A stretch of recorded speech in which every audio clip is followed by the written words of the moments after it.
عسلامة عسلامة البنات، شنحوالكم؟ ان شاء الله تكونوا في خير ونعمة يا ربي. رجعت لكم بفيديو جديد.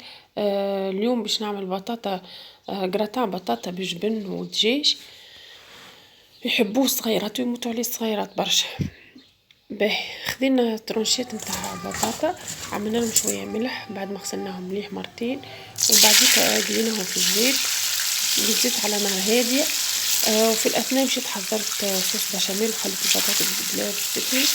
عملت صوص بشاميل كيما تعرف، صوص بشاميل مغرفه فرينه عليها مغرفه زبده. تحبي تضعفي الكميه، تحبي كميه اكبر ضعفي الكميه. عملت بلاطو فيه زبده، رصفتك البطاطا بجنب بعضها كلها، صبيت فوقها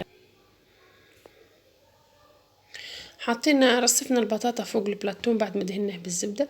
حطينا فوقهم الدجاج مفروم، طيبناه في الصوص نتاعو كيما صوص الطاجين بالضبط. زدناه التختوخ نتاعو من فوق زاده هكاكا. عملنا شويه صوص بشاميل.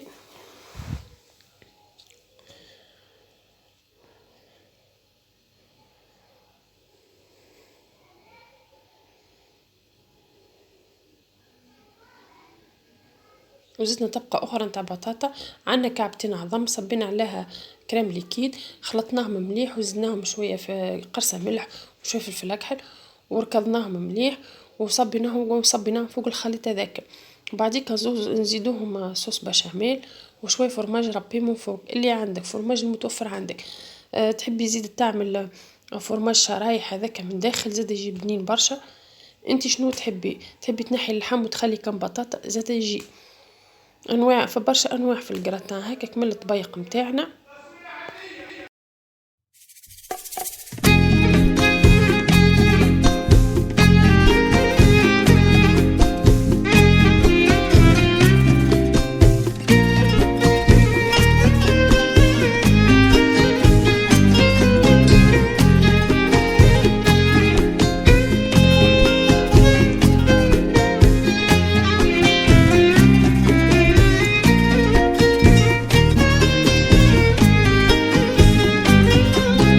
يا للويلك توحشت زينك، الشوق فناني والكاس تعبى.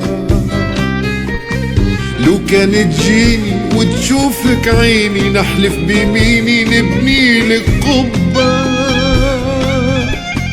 ونخبي جروحي ونفرش لك روحي، ونسقي بساتينك ودياني محبة.